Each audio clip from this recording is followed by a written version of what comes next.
Hello guys, দুদিন আগে একটা কিবোর্ড অর্ডার করছিলাম। সেই কিবোর্ডটা আনবক্সিং করতে পারিনি, তাই আজকে আনবক্সিং করবো তোমাদের সামনে। এই যে দেখতে পাচ্ছ, এই কিবোর্ডটা নিয়েছিলাম আমি। আর তোমরা জানোই বিএসএফের হেড কনস্টেবলের ফিজিক্যাল কমপ্লিট হয়ে গেছে, সেই জন্য টাইপিং টেস্ট লাগবে এবং কি এক্সামও লাগবে। সেই জন্য একটা কিবোর্ড অর্ডার করছিলাম, সেটাই আজকে আনবক্সিং করবো। চলো আনবক্সিং করা যাক তাহলে। কোন দিক দিয়ে আনবক্সিং করব খুঁজেই পাচ্ছিলাম না, অনেক খোঁজাখুঁজি করার পর আনবক্সিং করেই ফেললাম। এখন তোমাদের সামনে বের করব কিবোর্ডটা, তোমরা দেখো কীরকম লাগে আর কমেন্ট করিয়ে অবশ্যই জানাও কিবোর্ডটা তোমাদের কীরকম পছন্দ হয়েছে কি না।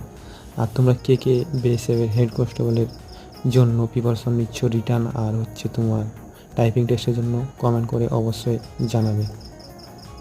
জয় হিন্দ।